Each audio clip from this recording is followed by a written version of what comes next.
pembelajaran berdiferensiasi. Nah, pembelajaran berdiferensiasi. Sebelumnya mungkin Bapak Ibu sudah pernah dengar ya berdiferensiasi.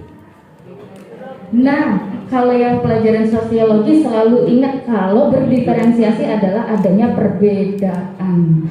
Nah, tadi menyambung dengan apa yang disampaikan oleh Bapak Kepala Sekolah bahwa setiap siswa itu selalu ada perbedaan perlakuan. Tapi pengertian dari berdiferensiasi ini ada sedikit ilustrasi. Nah, di sini ada bayangkan kelas yang Anda ajar saat ini. Bapak Ibu ajar sekarang. Di situ bagaimana karakteristik setiap anak? Bapak Ibu tahu kekuatannya. Bapak Ibu tahu siapa yang paling pintar di kelas, siapa yang pandai berhitung, siapa yang pintar menulis, siapa yang pandai berbicara. Tentu itu paham ya Bapak Ibu ya, karena itu setiap hari kita temukan seperti itu. Itu proses yang sangat natural kita ketemukan dalam kehidupan sehari-hari. Sebenarnya di sini kita sudah belajar kemampuan untuk mengelola keputusan bagaimana menyikapi siswa yang berkebutuhan, pintar berbicara, pintar menulis seperti itu. Nah, ini sedikit ilustrasinya. Next book. Kemudian di sini ada ilustrasinya. Nah, dicontohkan, diibaratkan dalam sebuah kelas itu saya ambil contoh Purwanti yang mengajar matematika ya Ibu. Di sini terdiri dari 36 siswa. 32 orang siswa di sini itu Bu Purwanti memperhatikan bahwa 3 murid selalu selesai terlebih dahulu dalam pembelajaran matematika. Dalam 32 orang siswa, ada 3 orang murid yang selalu lebih dahulu menyelesaikan pelajaran matematika. Ketika ada tugas, ada untuk latihan soal, selalu misalnya dia selalu unggul lebih cepat gitu. Nah, sedangkan yang teman-teman yang lainnya itu tidak demikian. Nah, berdasarkan ilustrasi yang seperti itu, ini ada pertanyaan. Yang pertama, apakah strategi yang dilakukan Ibu Purwanti sudah tepat? Di situ Ibu Renjana. Nah, apa strategi yang ditetapkan untuk 3 orang siswa tadi yang cepat untuk mengerjakan soal? Itu diberikan soal tambahan. Jadi misalnya dikasih soal 10, terus kemudian dia dari 10 itu mudah mengerjakannya cepat sekali, daripada dia nanti ribut mengganggu teman-temannya, dikasih soal lagi. Misalnya 10 atau 15 soal lagi seperti itu. Jadi misalnya dalam satu pembelajaran ada 10 soal, terus kemudian karena yang 3 orang lebihnya tadi, 3 orang lebihnya punya kemampuan lebih tadi, itu ditambah lagi soalnya misalnya sampai 25. Nah, prosesnya seperti itu, kira-kira proses yang tepat atau tidak Bapak Ibu? Kalau menurut Bapak Ibu gimana? Proses yang demikian sudah tepat kira-kira yang dilakukan sama Ibu Kur?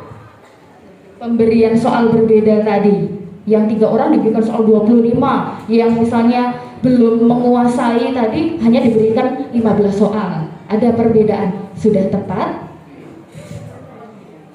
Bu? Ya, ini pengalaman pribadi ya. Jadi untuk tepat dengan tidaknya mungkin nanti ada guru lain yang mau menambahkan. Tapi kalau untuk kami sehari-hari aplikasi di dalam kelas, maka kita akan buat kelompok. Jadi anak yang lebih pintar kita bagi ke kelompok-kelompok itu. Jadi kan mereka sudah selesai terlebih dahulu, menjadi tutor sebaya untuk teman-teman yang lainnya. Oh, sangat luar biasa. Iya, luar biasa solusinya menjadi tutor sebaya. Saya mau tanya Pak Henry, mohon maaf Pak Henry ya, Ya, kalau misalnya mau diberikan soal, itu sebenarnya saya dari Pupur tadi sangat setuju, karena emang harus menggunakan tutor sebaya, karena itu bisa, yang pertama itu kita anggap soal pretest lah, berarti 3 orang itu mempunyai kemampuan yang lebih daripada teman-temannya. Kalau misalnya mau diberikan soal lebih, yaitu untuk 3 orang tadi bisa menggunakan soal pengayaan, Bu. Jadi nanti kan pengetahuannya lebih luas daripada soal-soal yang dasar di kelas tadi. Ini opsi yang kedua kayak gitu. Terima kasih. Terima kasih Pak Hendri. Jadi tadi solusinya luar biasa. Yang satunya ada tutor sebaya, yang satunya penggunaan pengayaan. Kalau seperti ini masuk pengayaan ya Pak? Apakah ini sudah masuk berdiferensiasi? Nah itu pertanyaan kita yang akan kita jawab lagi. Nah baik Bapak Ibu, jadi di sini yang namanya berdiferensiasi itu mencoba membuat keputusan yang masuk akal yang dibuat oleh guru yang berorientasi untuk pemenuhan kebutuhan murid.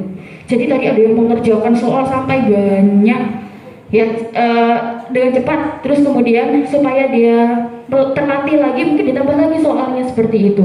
Tapi sebenarnya itu hal yang demikian yang dilakukan sama Bu Purkanti itu bukan yang Bu Purkanti ilustrasinya di sini ya, maksudnya ya itu bukan pembelajaran berdiferensiasi. Pada hakikatnya kita tidak diperbolehkan misalnya ada siswa yang pintar terus kemudian cepat menyelesaikan tugas terus kita tambah lagi tugasnya, itu sebenarnya bukan pembelajaran yang diharapkan dari pembelajaran diferensiasi. Ada perbedaan tuh tidak seperti ini. Sebenarnya di sini kita sudah mengenal karakteristik siswa, cuman tidak seperti itu, gitu ya. Nah, yang diharapkan di sini adalah gimana caranya siswa yang tiga tadi bisa itu bisa menularkan kepada teman-temannya. Tutor sebaya tadi benar seperti itu.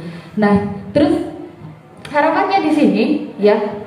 Dari yang perbedaan tadi, takutnya nanti kalau misalnya dibuat soal, oh ini sampai kerjakan 25, ini sampai 15, takutnya nanti ada kecemburuan. Masa saya cuma mengerjakan 10, dia mengerjakan sampai ke 25, sehingga nanti enggan ke depannya seperti itu. Nah baik Bu, nah ini keputusan-keputusan yang dibuat ya terkait dengan pembelajaran diferensiasi, yaitu adanya tujuan pembelajaran yang jelas, kemudian bagaimana guru menanggapi dan merespon kebutuhan belajar muridnya, kemudian bagaimana pembelajaran itu bisa mengundang minat murid, manajemen kelas yang efektif, serta penilaian yang berkelanjutan. Karena nanti arahnya berdiferensiasi itu nantinya arahnya bagaimana hasil dari siswa itu. Kita mau dari hasil penilaian itu tahu yang mana yang berkebutuhan khusus, mana yang sudah mendalami materi, mana yang belum.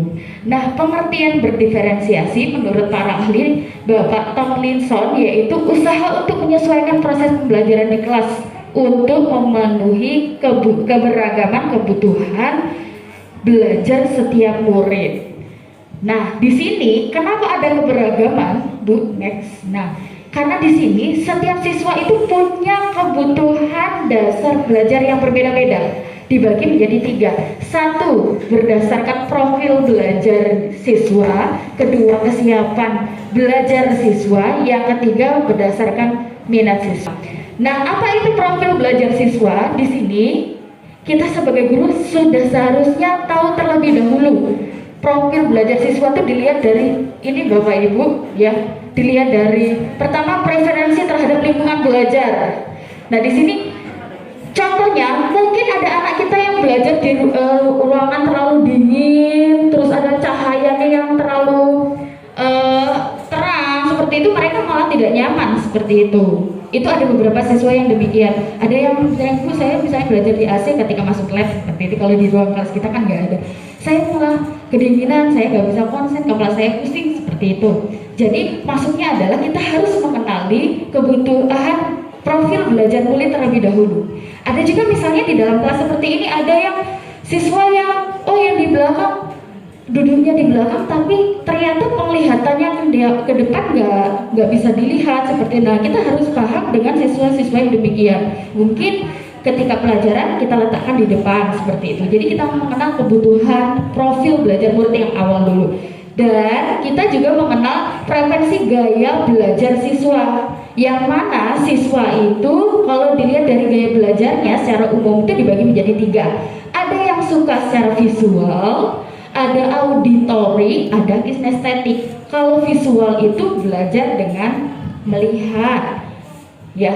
Seperti misalnya kalau belajar itu lebih nyambung dengan gambar, desain, terus ya PowerPoint, pokoknya apa yang dilihatnya seperti itu. Ada yang dengan auditory, ya, belajar dengan mendengar, seperti dengan pendengaran, dengan rekaman, dengan berdiskusi dengan temannya. Ada yang bahkan yang suka belajar dengan mendengarkan musik, seperti itu ada. Kan setiap siswa itu macam-macam karakternya.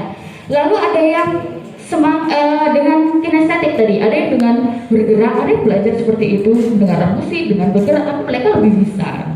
Nah, maksudnya di sini adalah kita harus mengenali profil belajar murid terlebih dahulu. Ya, ini jadi tantangan juga ya Bapak Ibu, apalagi saya sendiri juga mengajar banyak kelas. Masalah harus mengenal setiap karakter siswa. Waduh, tantangan sekali. Nah, yang kedua, ya, dilihat dari tadi ada keberagaman kebutuhan tadi. Yang pertama profil, kedua kesiapan belajar siswa yang berbeda. Ada Bapak Ibu misalnya ada materi misalnya tentang grafik atau apa, tapi ada yang siswa sama sekali nggak ngerti materi itu. Ada yang sudah menengah, ada yang baru menguasainya standar, ada yang sudah ahli benar. Nah, itu kita beri perlakuan berbeda ketika dalam pembelajaran. Bapak Ibu, ini baru teori sebentar, nanti ada implementasinya. Saya kasih contoh untuk RPP-nya, untuk penerapan pembelajaran berdiferensiasi seperti itu. Jadi ada perlakuan berbeda. Untuk yang tidak bisa tentang misalnya grafik tadi, ya diberi perlakuan khusus seperti itu. Berarti lebih banyak dibimbingnya seperti itu dibandingkan yang ahli tadi. Itu kalau dia dari kesiapan belajar. Jadi kesiapan belajar ini tidak hanya melulu tentang pengetahuan aja, tentang pengetahuan saja atau intelektual maksudnya seperti itu, tapi lihat gimana keterampilannya gitu. Yang nomor 3, next, itu dilihat dari minat siswa. Minat siswa ini macam-macam karena minat itu berhubungan dengan keingintahuan atau hasrat diri seseorang. Dalam belajar itu kita perlu memperhatikan minat siswa, yaitu menciptakan siswa tipe pembelajaran yang menarik kepada murid seperti itu. Terus menciptakan konteks pembelajaran yang dikaitkan dengan minat individu. Minatnya apa saja? Nah, bisa dilihat di tabel samping. Fokus pada minatnya ada seni, bisnis, sejarah, ilmu. Nah, kita harus mengenal karakter-karakter yang demikian itu. Nah, ini apa yang harus kita lakukan supaya kita bisa melakukan pembelajaran berdiferensiasi. Jadi dalam pembelajaran berdiferensiasi kita ada 3 strategi untuk penerapannya di dalam pembelajaran. Yang pertama strategi diferensiasi konten, kedua strategi diferensiasi proses, dan ketiga strategi diferensiasi produk. Perbedaan yang konten tadi di sini ini berkaitan dengan profil tadi belajar murid, terus minat murid, kesiapan belajar seperti yang sudah kita tahu awalnya tadi. Nah, jadi kemudian nanti murid itu diarahkan, kalau yang sukanya misalnya bidang hukum, jika dilihat dari kesiapan minat murid tadi, sukanya Bu saya bidang hukum, sukanya saya bidang politik, seperti itu. Berarti dalam misalnya pembelajaran, ya sudah kamu bentuk kelompok yang memang dia minatnya di bidang hukum seperti itu. Saya suka seni.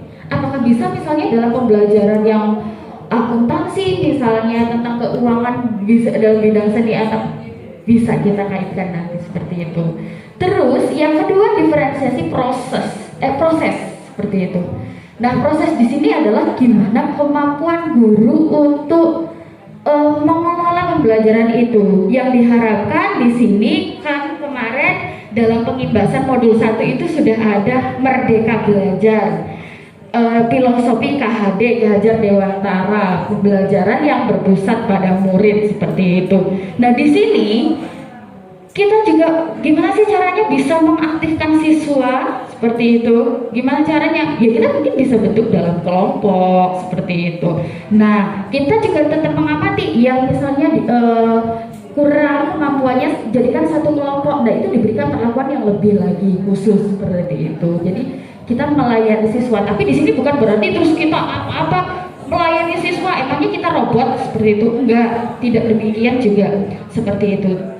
Kita juga tetap melayani, tapi gimana caranya kita secara umumnya seperti itu. Maksudnya melayani secara umum, ini yang berkebutuhan khusus secara umumnya saja. Kalau misalnya melayani satu-satu habis waktu pelajarannya gitu. Yang ketiga ini diferensiasi produk. Kalau berkaitan produk ini berkaitan dengan keterampilan ya Bapak Ibu. Saya yakin di sini walaupun pelajaran saya normatif sejarah Indonesia, tapi dituntut setiap dalam pembelajaran itu ada produknya karena ada KI keterampilan sama KI pengetahuan. Keterampilan selalu ada produk yang diminta. Walaupun kalau dalam pelajaran sejarah itu bentuknya rangkuman, portofolio, seperti itu. Selalu ada produk. Nah, yang diharapkan dari pembelajaran ini kalau bisa produknya bervariasi, disesuaikan dengan minat siswa. Misalnya siswa disuruh bikin sebuah produk dari pembelajaran saya, misalnya sejarah atau bahasa Indonesia. Tidak perlu misalnya kamu buat PowerPoint nanti dikumpulkan, tidak, tapi berdasarkan minat siswa tadi gitu. Silakan mau dibentuk misalnya buat rangkuman, mau dibentuk portofolio dalam bentuk tulisan tangan, ditulis tangan boleh, mau misalnya dibentuk misalnya PowerPoint boleh, mau dibentuk misalnya dalam infografis atau apa juga boleh, seperti itu. Nah, sesuai dengan keinginan siswa, yang penting tidak keluar dari tujuan pembelajaran itu. Oke. Baik, sebelum ke kutipan hari ini ada RPP, tapi kutipan ini saya rasa juga penting dibaca. Nah, serupa seperti para pengukir yang memiliki pengetahuan mendalam tentang keadaan kayu dan jenis-jenisnya, keindahan ukiran, dan cara-cara mengukirnya, seperti itulah seorang guru. Seharusnya kita memiliki pengetahuan yang mendalam tentang seni mendidik. Bedanya, guru itu mengukir manusia yang memiliki hidup lahir dan batin. Itu menurut Ki Hajar Dewantara. Bapak Ibu, ini ada RPP. Tadi memang terlalu lama di awal ya. Jadi kayaknya mau dibahas sekilas aja RPP-nya Bu, ditampilkan sedikit. Nah, yang mana gimana pembelajaran kita di dalam kelas supaya kita bisa menerapkan berdiferensiasi. Nanti untuk file-filenya dikirim di WA saja di grup induk seperti itu Bapak, jadi bisa dilihat seperti itu. Saya hanya menyampaikan sedikit seputar diferensiasi.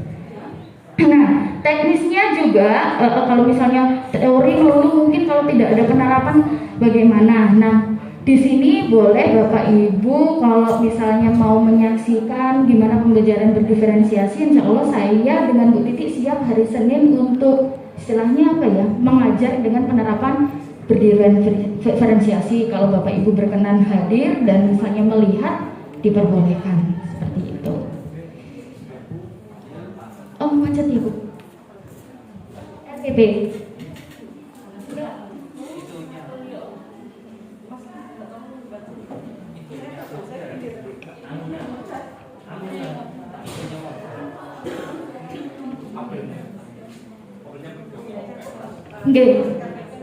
Iya, mohon maaf Bapak Ibu, untuk RPP kita share di grup saja. Yang jelas nanti RPP yang termuat di sana sudah ada diferensiasi kontennya gimana. Kalau misalnya dalam pembelajaran sejarah, oh saya minatnya dalam bidang politik, sosial, budaya, sebelumnya awalnya ditanya dulu siswanya, kamu minatnya kemana? Jadi silahkan mereka mengangkat isu sesuai dengan keinginan mereka masing-masing, seperti itu. Terus nanti maksudnya proses di situ adalah prosesnya guru untuk berusaha melayani atau istilahnya memfasilitasi apa yang menjadi kesulitan murid di sana dalam diskusi mandiri itu. Yang produk itu ialah yang terakhir tadi. Jadi boleh kalau misalnya dalam pembelajaran kita selalu ada tagihan, portofolio. Nah, itu diperbolehkan mau dibikin pokoknya macam-macam lah sesuai dengan minat siswa. Yang penting tujuan pembelajarannya tercapai. Seperti itu. Nanti dikirim di grup induk ya, Bapak Ibu. Terima kasih. Nah, yang bawah Bu langsung. Kalau RPP khusus berdiferensiasi yang kita pelajari Ibu, ya Bu Titi, itu nggak cuma satu lembar. Jadi kata fasilitator kami, kalau RPP satu lembar itu kayaknya banyak ngawurnya. Jadi bukan mengawur ya, maksudnya takutnya penerapannya tidak tahu langkah-langkahnya, jadi suruh dibuat yang zaman dulu lagi. Ada kegiatan pendahuluan, kegiatan inti sama penutup. Nah, di sini yang bagian inti Bu,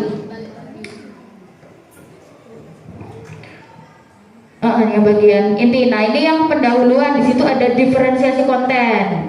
Nah, kan pendahuluan normal lah Bapak Ibu, kita buka pelajaran, terus kita tanya anak-anak minatnya kemana, terus nanti ketika dalam suatu permasalahan mereka dikelompokkan ke dalam misalnya, oh saya minatnya di budaya, budaya, ekonomi, lingkungan. Nah, mereka dikelompokkan, mereka mau yang mana seperti itu, sesuai dengan minat mereka. Itu sudah termasuk diferensiasi konten, gitu. Sudah mengelompokkan sesuai minat siswa. Terus dalam kegiatan inti, nah yang tadi kita suruh diskusi, kita ada presentasi. Nah di situ ada untuk siswa yang tersebar dalam 4 kelompok. Nah guru akan memberikan kesempatan untuk melakukan pembimbingan secara individu. Nah atau meminta tadi yang kata Bu Purwati ada yang 3 orang yang punya kemampuan lebih tadi itu untuk menjadi tutor sebaya. Itu juga sudah termasuk ke dalam diferensiasi proses. Yang terakhir ada diferensiasi produk, yaitu tadi yang produk yang tagihan-tagihan tadi boleh divariasikan, tidak hanya melulu misalnya Bu, misalnya kalau tujuan pembelajaran kan kalau keterampilannya hanya dalam membuat tulisan gitu kan, tapi boleh dilakukan mau tulisan secara manual atau secara digital sekarang boleh gitu. Baik Bapak Ibu, itu saja yang dapat saya sampaikan. Mohon maaf atas segala kekurangan. Kenapa ini perlu disampaikan? Karena ini momen pembentukan komunitas praktisi yang insya Allah komunitas praktisi kita adalah membuat pembelajaran kreatif dan inovatif. Jadi mudah-mudahan ini dengan RKP ini yang demikian bisa dijadikan referensi untuk pembelajaran kreatif dan inovatif. Ya itu. Terima kasih Bapak Ibu, saya akhiri. Wassalamualaikum warahmatullahi wabarakatuh.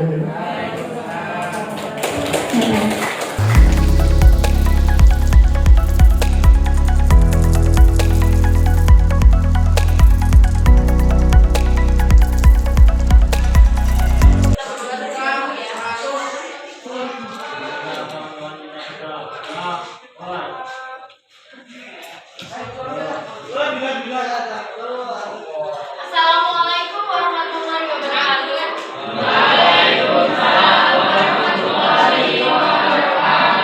Selamat pagi anak-anak.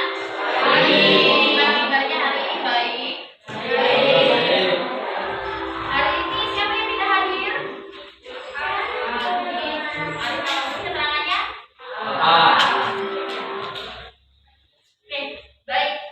Yang lainnya hadir ya, sehat walafiat ya. Ya, kita doakan Arif Kamaludin segera sembuh dari penyakitnya dan dapat bergabung dengan kita seperti biasanya ya dalam pelajarannya. Baik anak-anak, hari ini kita bersyukur kita diberikan kesehatan, kita bisa berjumpa lagi di kelas ya di tengah pandemi yang seperti ini. Harap kalian jaga kesehatan ya, jaga imun tubuh ya untuk menghadapi masa pandemi. Baik anak-anak, hari ini kita akan melanjutkan materi kita. Anak-anak, sebelumnya itu mau tanya terlebih dahulu. Sebelumnya ada yang masih ingat kita belajar tentang apa? Ya silahkan Siti. Belajar tentang apa kita yang pertemuan sebelumnya? Kemarin kita belajar tentang sejarah penjajahan ya, penjajahan bangsa Indonesia, atau kita kenal dengan masa kolonialisme dan imperialisme Barat di Indonesia. Baik, kita hari ini akan lanjutkan materinya, tapi sebelum anak-anak, sebelum kita mulai pelajaran hari ini, Ibu punya sebuah tayangan buat kalian. Nah, kalian boleh amati gambar di sini ya, Nak ya. Nah, ini gambar apa, Nak? Gambar yang pertama ini gambar apa? Gambar pahlawan. Pahlawan ya. Kalau yang kedua ini kayaknya gambar apa ya? Tunjuk tangan. Ayo biasakan sesuai dengan kesepakatan kelas kita. Kalau mau berbicara, tunjuk tangan. Masih ingat kesepakatan kelas ya? Oke, silahkan. Tadi apa, Nak? Muhammad Yamin. Gambar Muhammad Yamin. Yang lain? Ada yang punya pendapat lain? Sama. Oh mantap, tambah kalian semua.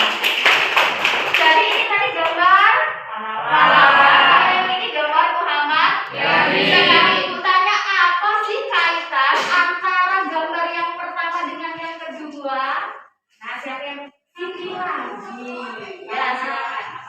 Karena Muhammad Yamin termasuk anggota pemuda. Ya, Muhammad Yamin termasuk dalam anggota Sumpah Pemuda. Tepuk tangan buat sini. Ilu tadi melihat Ilu juga apa yang menunjuk tangan ya, silakan Ilu. Apa itu? Gimana Lu? Ya, sama pendapatnya sama seperti punya Cindy. Tepuk tangan juga buat Ilu. Jadi benar nak ya, kaitan antara gambar yang pertama dan kedua adalah gambar yang kedua Bapak Muhammad Yamin itu merupakan salah satu tokoh dari Sumpah Pemuda. Nah, berarti hari ini kita akan belajar tentang materi nilai-nilai Sumpah Pemuda dan maknanya bagi kehidupan kebangsaan Indonesia. Adapun kompetensi dasar yang harus kalian kuasai pada materi ini adalah 3.6, yaitu menganalisis dampak politik, budaya, sosial, ekonomi, pendidikan pada masa penjajahan bangsa Eropa dan lahirnya pergerakan nasional serta peristiwa Sumpah Pemuda. Yang kedua, yang 4.6-nya keterampilannya kita belajar tentang pengenalan dampak politik, sosial, budaya, ekonomi, pendidikan pada masa penjajahan bangsa Eropa dan lahirnya pergerakan nasional sampai peristiwa Sumpah Pemuda. Nah, ini kado yang perlu kalian kuasai. Apa tujuan pembelajaran hari ini? Bisa kalian lihat di sini ya, nak. Nah, yang pertama, kalian setelah berdiskusi nanti, kalian mampu untuk menjelaskan latar belakang lahirnya Sumpah Pemuda, memahami makna isi Sumpah Pemuda, menganalisis nilai-nilai yang terbaik dalam Sumpah Pemuda, dan membuat rangkuman. Ini rangkuman yang terakhir ya. Nanti rangkuman ini boleh dalam bentuk, ya di sini dalam tulisan. Tapi boleh kalian nanti mau bentuk tulisan, boleh kalian nanti mau bikin PowerPoint Bu, ya, mau bikin tulisan digital, itu boleh. Nah, bebas. Yang penting rangkuman tentang materi kita hari ini. Paham anak-anak ya? Paham. Nah, hari ini kita akan belajar dengan menggunakan metode discovery, yaitu metode yang sering kita gunakan, ya. Nah, seperti biasa Ibu akan membagi kalian menjadi beberapa kelompok. Nah, setiap kelompok nanti akan Ibu bagi materi sesuai dengan minat dan keinginan kalian masing-masing, ya. Kalian nanti di mana? Ya. Nanti setelah itu kalian berdiskusi untuk memecahkan suatu permasalahan. Paham ya? Paham. Oke, baik. Nah, sebelum kita lanjut ke materi, karena materi kita tentang Sumpah Pemuda, anak-anak di sini ada yang masih ingat nggak apa isi dari Sumpah Pemuda? Ayo. Sumpah Pemuda ada berapa? Oke, yang bersedia silahkan tunjuk. Nah, silakan Nia. Apa isi dari Sumpah Pemuda ya? Pertama, kami putra dan putri Indonesia mengaku bertumpah darah yang satu tanah air Indonesia. Ya. Kedua, kami putra dan putri Indonesia mengaku berbangsa yang satu, bangsa Indonesia. Ketiga, kami putra dan putri Indonesia menjunjung bahasa persatuan bahasa Indonesia. Yang lain, tepuk tangan buat. Yang lain, hafal? Belum. Ada yang lupa? Ada yang lupa. Oke, tapi Ines tadi sudah menyebutkan dengan baik ya. Yang lupa bisa lihat ini ada Sumpah Pemuda, ya. Di nextnya, kalau zaman dahulu yang seperti ini tulisan Sumpah itu tulisannya OE. Pemuda.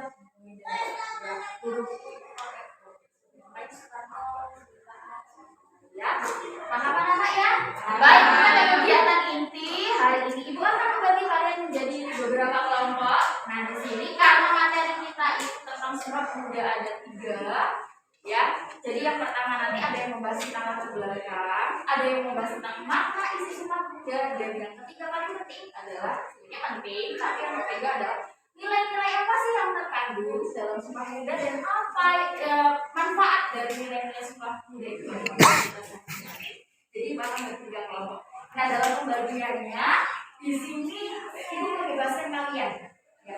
Terserah kalian mau pilih yang nomor berapa. Jadi tidak yang kalau biasanya kita bagi kelompoknya kan 1, 2, 3 begitu seperti itu ya. Nah di sini sekarang silakan kalian pilih mana yang kalian sukai, kalian mau ke latar belakang atau mau makan mau apa gitu ya.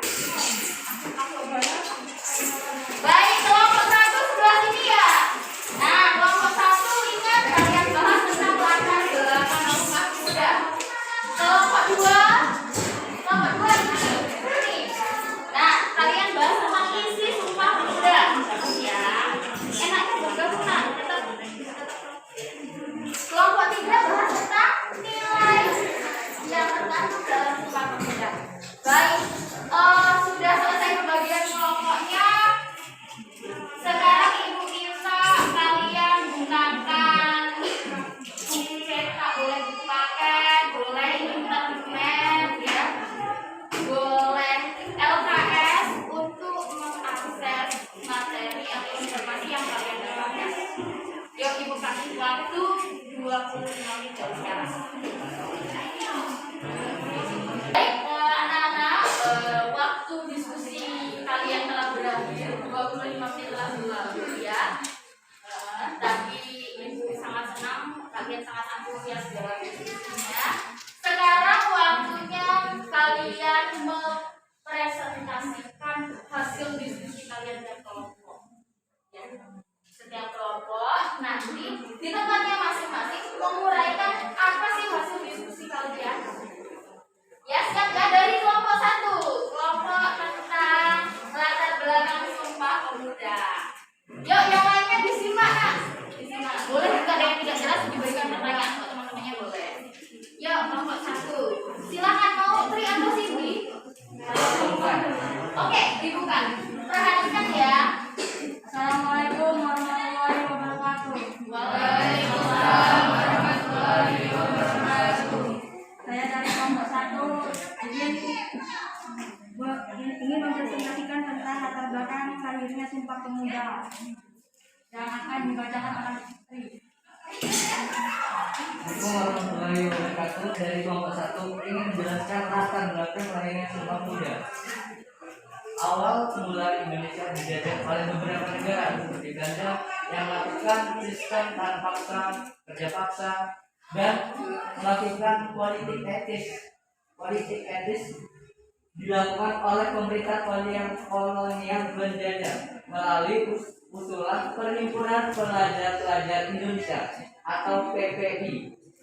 Dilakukan kongres di 3 gedung dan rapat yang berbeda untuk membahas mengenai Sumpah Pemuda dengan semangat nasionalisme di antara para pemuda yang akhirnya bersepakat untuk mengadakan Kongres Pemuda Indonesia sebagai bukti mulai munculnya persatuan antara pemuda wilayah Indonesia. Latar belakang Sumpah Pemuda sudah. Kelompok 2 tentang makna Sumpah Pemuda, silakan. Silakan siapa? Tri ya. Iya. Saya awali. Assalamualaikum warahmatullahi wabarakatuh. Kami dari kelompok 2 ingin mempresentasikan tentang makna isi dari Sumpah Pemuda yang akan dibacakan oleh Eis Kartika. Silakan Is.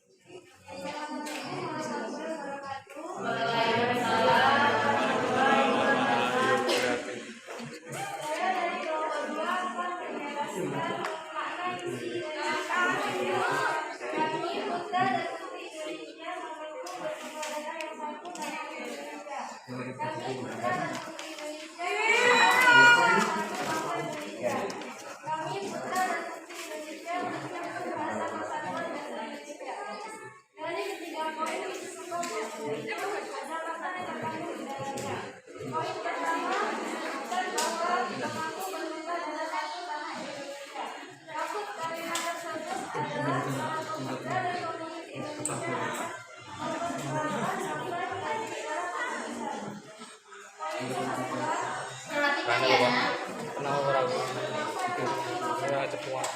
maksud mengaku adalah Indonesia dan pemudi Indonesia yang berasal dari suku, ras, agama yang berbeda, tetapi tetap bersatu dalam satu bangsa yaitu Indonesia. Poin yang ketiga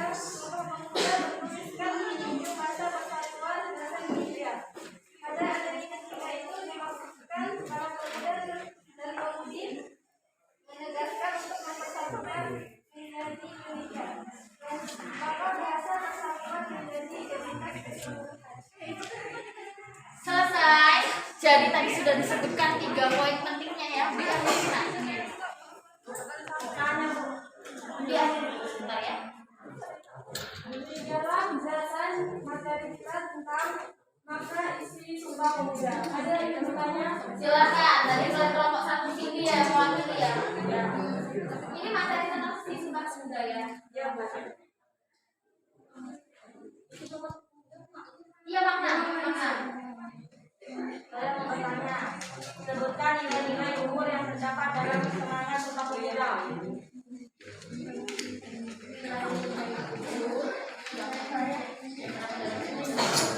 Baik, Cindy sudah bertanya, tepuk tangan buat Cindy. Dan tepuk tangan juga tadi buat kelompok 2 sudah presentasikan ya.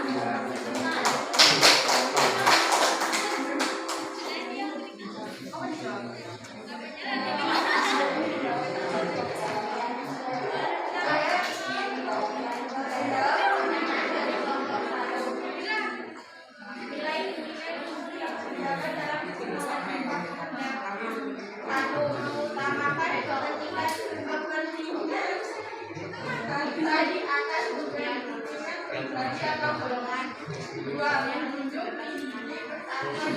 dan kesatuan 3 sikap kita tanah air 4 menghargai dan menerima perbedaan.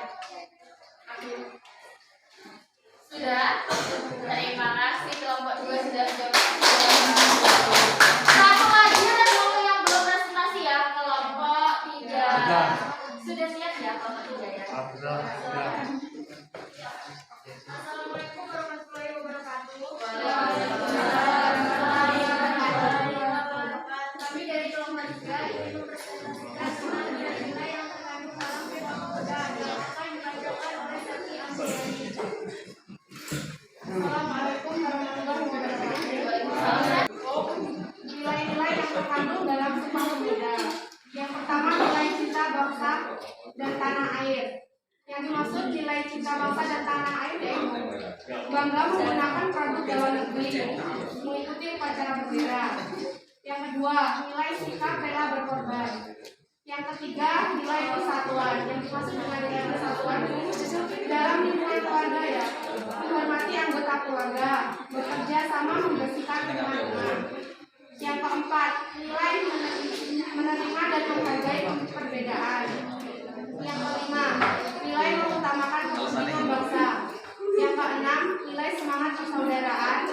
Yang ketujuh, nilai meningkatkan semangat gotong royong. Tutup Kak.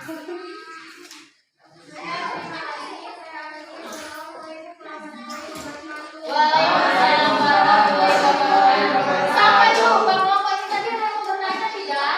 Nah, cukup tenang. Baik, setiap kelompok sudah mempresentasikan materinya masing-masing dengan baik. Ibu sangat senang, kalian sangat antusias dalam diskusi. Tadi ada yang bertanya dan begitu pertanyaan mudah-mudahan sudah dijawab ya. Baik, anak-anak, tetap berada dalam kelompok kalian masing-masing. Ibu punya tayangan seputar materi Sumpah Pemuda hari ini ya, supaya kalian lebih paham lagi tentang.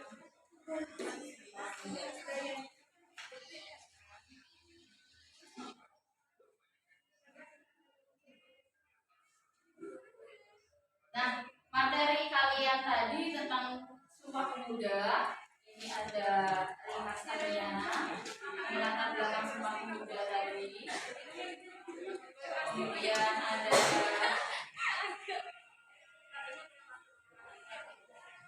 makna isi Sumpah Pemuda, melatar belakang tadi ya. Nah, ini makna isi Sumpah Pemudanya. Jadi ada 3 tadi makna isi Sumpah Pemuda yang dirumuskan dari alimnya tadi ya sudah didalami ya. Kemudian tadi ada nilai-nilai yang terkandung dalam Sumpah.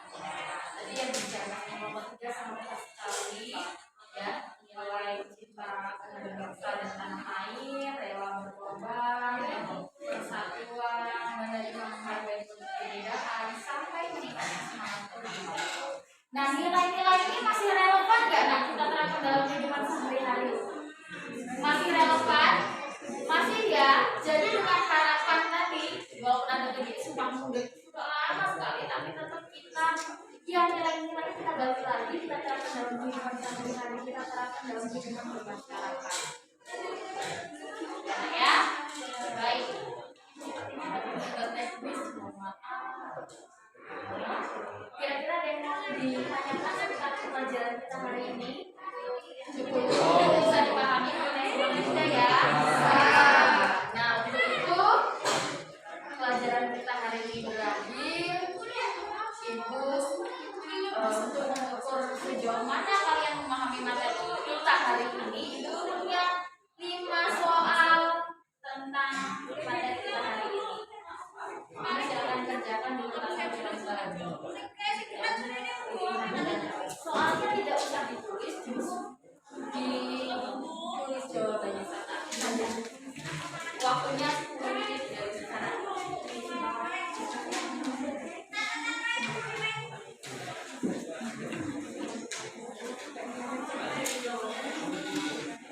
Soalnya tidak usah ditulis. Belajar.